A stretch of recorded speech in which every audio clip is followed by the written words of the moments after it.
고통과 불확실 속에서 감사하기라는 제목으로 함께 말씀 나누도록 하겠습니다. 우리가 찬송하면서 무화과 나무 잎이 마르고, 근데 이게 멜로디가 보면 가사하고는 너무 다릅니다. 무화과 나무 잎이 마르고 포도나무가 없고 뭐 어쩌고저쩌고 하는데 너무 막 밝고 맑고 막 이렇죠. 이게 이제 우리의 감사의 모습이었으면 좋겠습니다.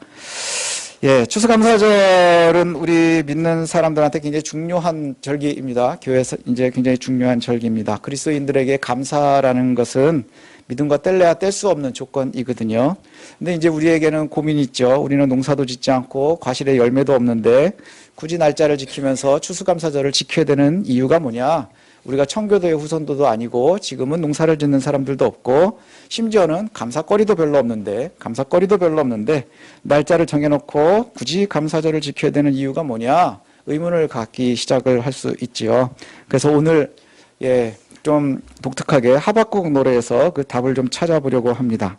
본문에서 하박국을 선택한 이유가 뭐냐 하면 지금 현재 우리의 상황과 굉장히 비슷한 상황에 하박국이 놓여 있습니다. 우리한테 이게 닮아 있거든요. 그래서 그 배경을 보고 감사가 어디에서부터 오는지, 어떤 감사를 해야 되는지 한번 생각해 봤으면 좋겠습니다. 하박국 선지자가 활동하던 시기가 주전 609년부터 597년 요 경이라고 그래요. 요 시기가 언제냐 하면 유다 왕국이 거의 멸망해 가는 시기입니다. 그래서 왕들로 하면 요시야 왕 다음에 여호아스 왕이 있고 여호야김, 그다음에 시드기야 이러고 망합니다.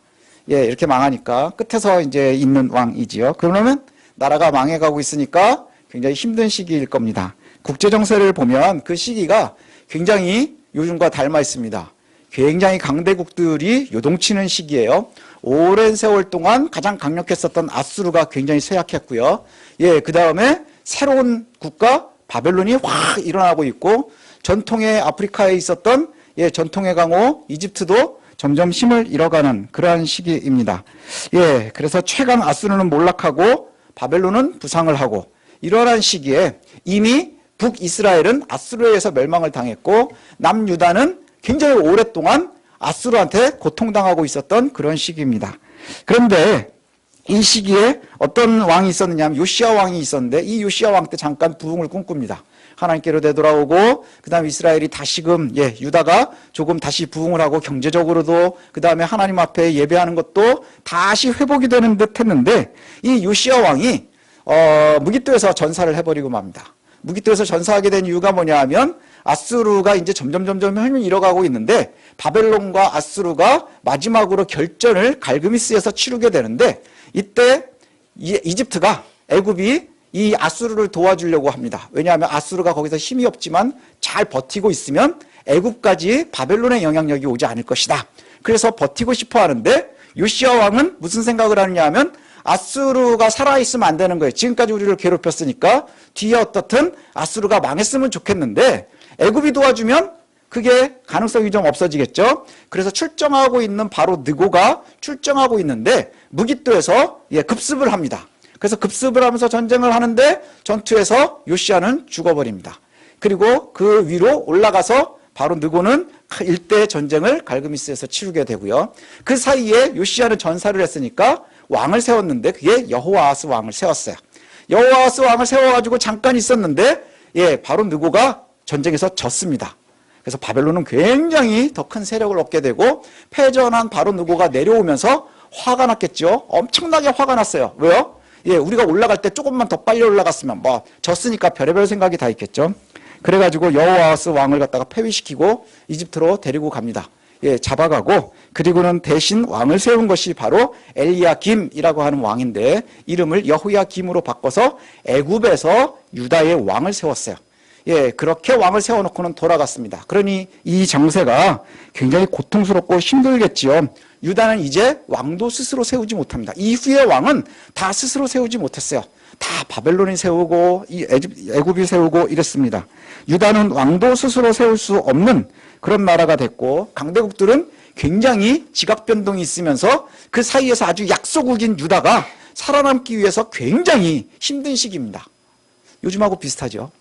요즘하고 비슷합니다. 대한민국도 세계 열강들 사이에 껴가지고 별의별 일들이 다 있죠. 이런 국제 정세에 경제는 어땠느냐? 경제도 쉽지 않았을 거예요.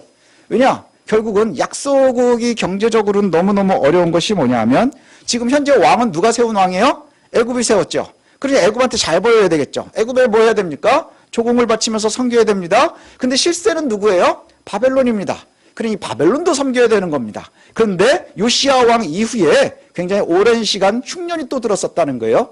그 흉년이 들었고 섬겨야 되는 나라는 밑에 애굽이 있고 위에는 바벨론이 있고 이것을 갖다가 백성들이 다 감당을 하려니까 너무너무 고통스러운 거예요. 너무너무 고통스러운 이 시기에 지도층들과 부자들은 뭘 하느냐? 사람들한테 돈 뺏는데 정신이 없는 거예요. 자신들 재산 불리는데 정신이 없고 자신들 권력을 세우는데 정신이 없습니다. 사람들은 얼마나 힘들었겠어요? 정말 바라볼 데가 전혀 없는 거죠. 이럴 때 아주 독특한 게 생깁니다. 사람들이 안으로나 밖으로나 기대할 수 없을 때 지금까지 가지고 있었던 믿음을 지키는 게 생각보다 쉽지 않습니다. 생각보다 쉽지 않아요. 그래서 유다 백성들이 빠지게 되는 것이 뭐냐? 이교도입니다. 바벨론의 신을 섬기기 시작을 하고 애굽의 신을 바라보기를 시작하는 거예요. 왜요? 바벨론이 더 세 보이니까.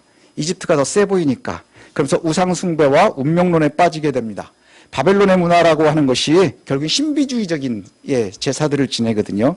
점술 문화가 굉장히 강해지거든요. 그래서 이런 것들이 이스라엘 안으로, 유다 안으로 점점 들어오게 됩니다. 이렇게 정치적으로, 경제적으로, 사회적으로, 문화적으로 믿음 안에서 유다 백성들의 생각은 뭐였느냐? 하나님이 계시긴 계시나? 도대체 왜 나를 이렇게 그냥 두나?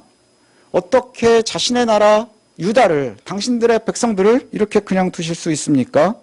그리고 그 당시에 생각할 때 주변에 있는 많은 신들 사이에 여호와는 가장 무력한 신 같아 보였을 거예요. 가장 무력해 보이는 신. 그래서 하박국이 오늘 하박국을 우리가 읽었는데 하박국서는 시작을 어떻게 시작하느냐? 불평과 불만으로 시작을 합니다. 불평과 불만으로 시작을 하는데 그 불만이 뭐냐 하면 여호와여 내가 기도하는데 왜 듣지를 않습니까? 이걸로 시작하는 거예요. 여호와여 내가 열심히 부르짖어도 왜 듣지를 않습니까? 내 눈앞에서 악이 얼마나 많이 행해지는 줄 압니까? 근데 왜 아무 일도 하지 않습니까? 율법과 정의가 어디에 있습니까? 도대체 되는 일이 뭐가 있습니까? 악인들이 의인들을 갖다가 포위하고 이렇게 못 살게 구는 이 시대에 과연 의인들의 하나님 여호와는 어디 있는 겁니까?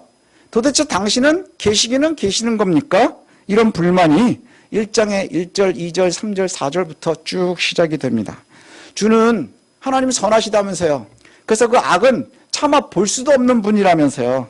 그런데 왜 가만히 계십니까? 세상이 이렇게 미쳐 돌아가고 있는데 점점 나를 괴롭히고 있는데 되는 것이 하나도 없는데 옳고 그름을 따지면 옳은 것들이 이기는 것이 전혀 없는데 이 모든 상황을 가만히 보면 사실 지금 우리 시대와 다를 게 하나도 없어요. 국제정세가 다릅니까? 다르지 않죠. 요즘에 에이펙에서 잘했느니 못했느니 근데 대통령이 그랬다 그러죠. 국력을 키워야 되겠다.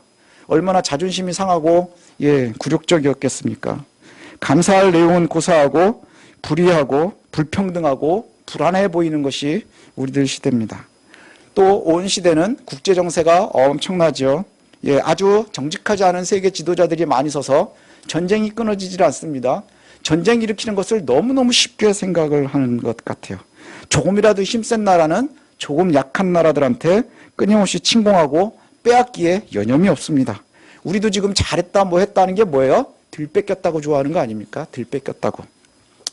세계 10대 강국이라며 세계 10대 강국이라고 경제대국이라고 얘기를 합니다. 근데 여전히 우리는 뺏기지 않으려고 노력을 하고 또 가만히 속에 들여다보면 부자들은 되게 부자라고 하지만 여전히 굶주리고 죽어갑니다. 부자들과 권력자들은 여전히 자신의 배를 채우는데 정신이 없죠. 이럴 때 종교 지도자들은 어떻습니까? 교회 지도자들은 어떻습니까? 역시 세상과 별로 다르지 않은 듯해요. 교회가 힘이 있습니까? 교회도 힘이 없어요. 왜요? 보여준 게 없으니까. 여전히 세상과 다른 게 없으니까.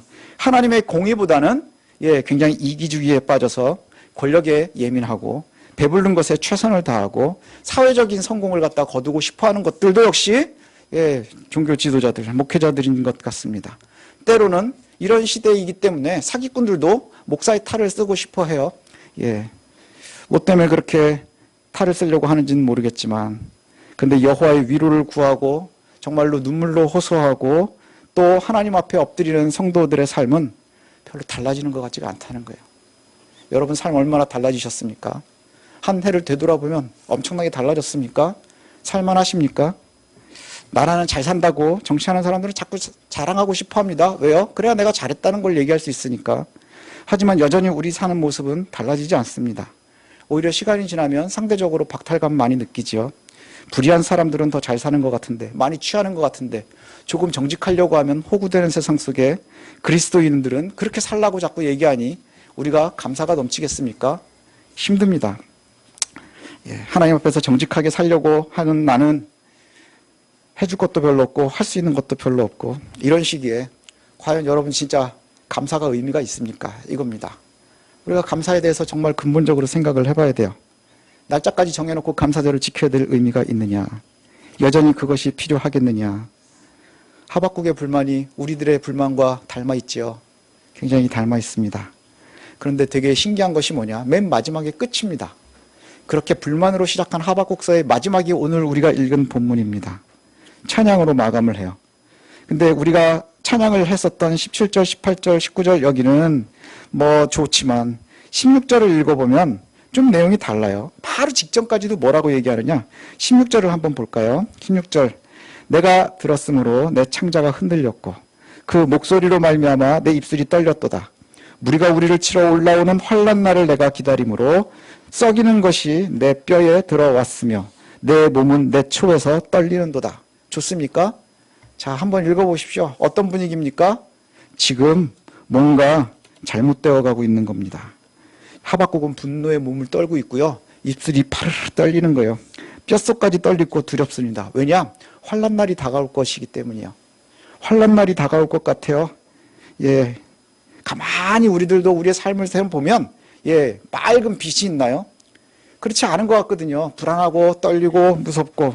하박국의 상황이 우리의 상황 아닙니까? 예, 여러분들은 어떤지 모르겠지만 제 상황이기도 합니다. 제가 목사 노릇하면서 여기서 이러고 있지만 여전히 저는 생존을 하려고 합니다. 생존이 되게 두렵죠.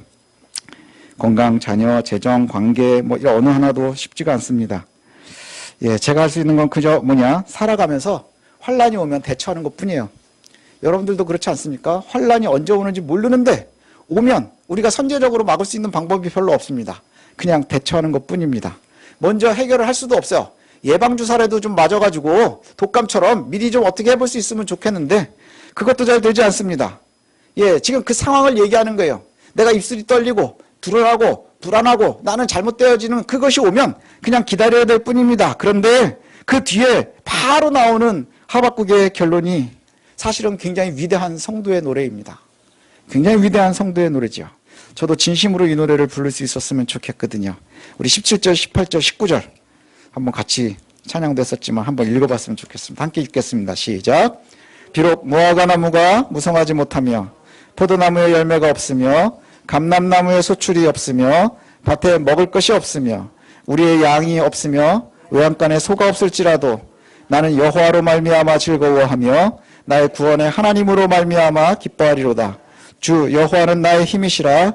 나의 발을 사슴과 같게 하사 나를 나의 높은 곳으로 다니게 하시리로다. 이 노래는 지위를 하는 사람을 위하여 내 수금에 맞춘 것이라. 나무들이 무성하지 않고 열매가 없습니다. 우리하고 똑같아요. 예, 우리로 딱 바꿔 말하면 뭐라고랑 똑같냐? 우리는 수입이 많지 않습니다. 오히려 상대적으로 시간이 지날수록 그게 좀 주는 것 같습니다. 또 여기 보면 밭에 먹을 것이 없고 우리의 외양간이 없고 우리의 외양간이 아니라 우리의 양이 없고 외양간에 소가 없다. 예, 밭에 먹을 것이 없고 우리의 양이 없고 외양간에 소가 없다. 수입만 줄어드는 게 아니라 통장도 점점 비고 있습니다. 이런 거예요. 빈 외양간처럼 통장에 잔고는 주는 것 같습니다. 많지도 않은 재산이 점점 비어갑니다. 왜 그럴까요? 병원비도 써야 되고 애들 학원도 보내야 되고 생활비도 해야 되고 발버둥 치는데 여전히 점점 비어가는 것 같습니다. 이때 감사하는 게 제정신입니까? 감사하는 상황이 맞습니까? 상식적으로 이건 아닌 거예요. 이건 정말 아닌 거예요. 절대로 아닙니다. 그런데 감사합니다. 그 감사의 원인을 우리가 찾아봐야 되는데 그럼에도 불구하고 하박국이 이렇게 감사합니다. 그가 감사하는 이유는 외양간의 소가 돌아왔기 때문이 아닙니다. 예, 우리로 양들이 돌아왔기 때문이 아닙니다. 다시 나무의 실과가 열리고 있기 때문이 아닙니다. 그 이유는 뭐냐? 주 여호와가 나의 힘이시기 때문입니다. 이거예요. 나의 발을 사슴과 같이 하셔서 나를 높은 곳에 다니게 할 겁니다. 이겁니다. 오늘 우리가 감사를 다시 한번 좀 생각해 봐야 돼요. 믿음의 사람들이 감사를 갖다 잘 생각을 해봐야 되는데, 하박국의 감사는 조건이 아닌 거예요. 조건에 부합해서 조건이 잘 맞았기 때문에 감사하는 게 아니죠. 세상의 조건은 그것입니다. 세상에서의 감사는 누군가 뭘 주었을 때, 내가 원하는 것을 받았을 때 감사하는 것이지요. 그런데 세상의 조건을 뛰어넘는 믿음의 시선을 오늘 하박국이 우리에게 줍니다. 하박국과 같은 감사의 시선은 반드시 우리가 따라가야 될 건데, 그게 뭐냐? 우리가 감사하는 이유는 다 조건이 맞았기 때문이에요. 조건이 맞으면 누구나 감사할 수 있습니다.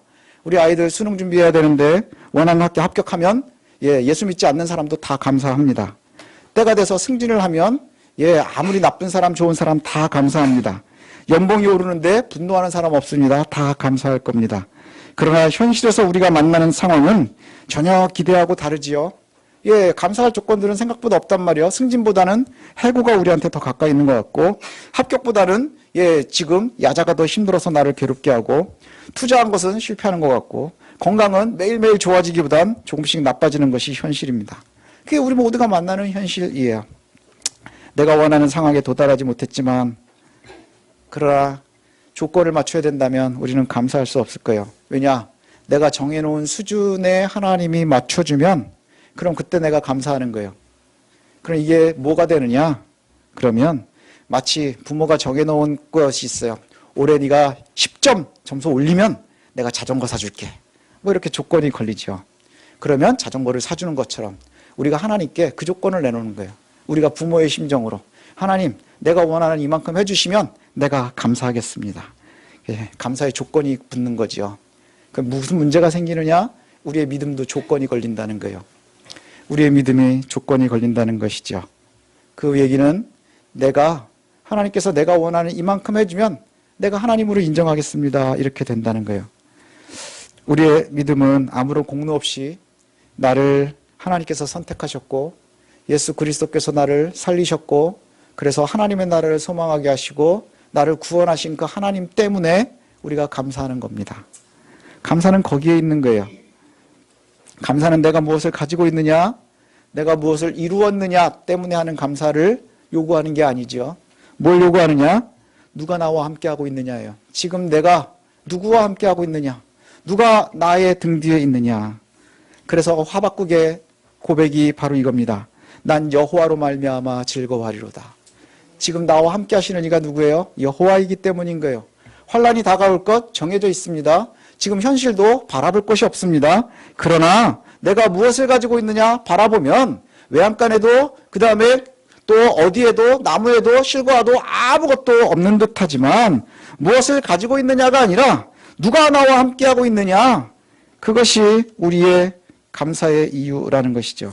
내가 감사해야 되는 이유가 뭐냐, 내가 믿음 생활을 해야 되는 이유가 뭐냐, 바로 하나님께서 나와 함께하고 계시기 때문이라는 거예요. 그것에 근본적인 결과가 있다는 것이죠. 내가 하나님께 뭔가를 요구하면 그에 대한 보상이 이루어져야 됩니다. 그리고 이 보상이 이루어졌을 때 나를 위해서 일하신 하나님께 그 대응으로 내가 감사하겠습니다. 이것은 감사가 아니라는 거예요. 이건 감사가 아니라, 이건 감사가 아닙니다. 감사는 믿음의 열매인 거예요. 믿음의 열매. 하나님 나와 함께 하시는군요. 그래서 감사한 겁니다. 지금 내가 바라보면 우리는 이 땅에서 사면서 한 명도, 어떤 사람도요 만족하면서 살 수가 없어요. 제가 뉴스 보면서 제일 재밌었던 게 뭔지 압니까? 우리나라 최고 부자가 더 부자가 오니까 같이 치킨 먹으러 다녀야 되는 거예요, 밤에. 사람들 구경하는 데서 치킨 먹으러 다녀요. 그런데 뉴스 앵커가 그걸 보면서 뭐라고 하느냐? 제가 그게 내 마음에 팍 깊이 박혔습니다. 얼마나 은혜가 되는지. 저 사람도 저렇게 열심히 사는데 우리도 열심히 살아야 되겠군요. 조건이 감사가 되면 감사할 수 있는 사람이 한 명도 없는 거예요. 그런데 우리의 감사가 어디에서부터 오는 거냐? 감사는 믿음의 열매인 겁니다. 하나님이 나와 함께 하시기 때문에, 하나님이 내 등 뒤에 계시기 때문에, 나의 구원의 하나님으로 인해서 지금 환란이 내 앞에 있어도 내 뒤에 계시는 하나님이 나와 함께 하시니 그것으로 감사하는 겁니다. 사슴의 발 너무 약하잖아요. 근데 사슴의 발과 같이 하나님께서 우리와 함께 해주신대요. 왜요? 높은 곳으로 올라갈 수 있게 하니까. 높은 곳으로 올라간다는 건 두 가지 의미가 있을 겁니다. 하나는 뭐냐? 정말 어려운 환난들은요, 다 밑에서부터 올라옵니다. 예, 개념을 보면 땅 밑에 지옥이 있다고 생각을 했어요. 그래서 스올 땅 밑에 있는 곳에서부터 악의 기운이 올라올 거예요. 홍수가 나도 밑에서부터 차오릅니다. 어디가 제일 안전해요? 높은 곳이 안전한 겁니다. 사슴 발같이 하셔서 높은 곳으로 올라가게 하신대요. 그리고 높은 곳으로 올라간다고 하는 것은 그 당시 사람들의 생각에는 뭐가 있을까요? 하나님과 가까이 있는 겁니다. 환난으로부터 멀고 하나님으로부터 가까이 있는 그것입니다. 그래서 감사는 믿음의 결과물이고 믿음의 결단인 거예요. 조건이 아니라 신앙인 겁니다. 조건이 아니라 우리의 선언이 되어야 되는 거예요. 우리의 선언이 되어야 되는 거예요. 조건이 맞은 다음이 아니라 우리의 선언인 거예요. 감사는 현실을 부정하는 낙관적 사고, 이거 요구하는 게 아닙니다. 현실은 힘들지만 그래도 낙관적인 사고를 가져야 되지 않겠느냐? 그걸 요구하는 게 아니에요. 하나님을 신뢰하는 믿음의 고백이고 선언이 되어야 한다는 것이죠. 감사는 응답을 얻을 때 하나님께 보상으로 옛다 감사, 이게 아니라는 거예요. 믿음 때문에 우리가 선언하는 겁니다. 오늘은 하나님께서 여전히 내 인생의 주인이심을 고백하는 날이 되었으면 좋겠습니다. 내 인생의 주인이 되어주셔서 나와 함께 하시는 분이 하나님이시군요. 그러니 내가 감사합니다. 지금 현실은 어렵고 떨리고 앞으로 미래를 바라봐도 환난이 다가올 것 같고, 그러나 하나님, 현실의 조건이 아니라 당신의 존재로, 당신 때문에 내가 감사합니다. 나를 선택하셨으니 감사합니다. 나를 구원하셨으니 감사합니다. 그리고 순간순간 나를 지키셔서 높은 곳으로 피하게 하시겠군요. 나를 지켜주시겠군요. 그것 때문에 감사하는 겁니다. 오늘 다른 건 다 잊어도 이걸 꼭 기억하셨으면 좋겠어요. 감사는 조건이 아니라, 조건의 완성이 아니라 믿음의 선언입니다. 우리가 믿고 있다 하는 것으로 하나님께 우리의 감사를 선언하는 겁니다. 그것을 꼭 기억했으면 좋겠습니다. 감사는 믿음의 결단이고 조건이 아니라 선언이라는 것 꼭 기억하셔서 우리가 정말로 하나님 나와 함께 하심에 감사하고, 또 하나님께서 나를 선택하셨음에 감사하고, 그 감사 때문에 하나님이 나를 높은 곳으로 들어주시는 그 은혜를 경험하기를 기대할 수 있는 저 여러분들 되시길 원합니다. God loves you. I pray that you believe in Jesus and receive salvation. 하나님 널 사랑하십니다. 예수님을 믿고 구원을 받으시길 기도합니다. God loves you.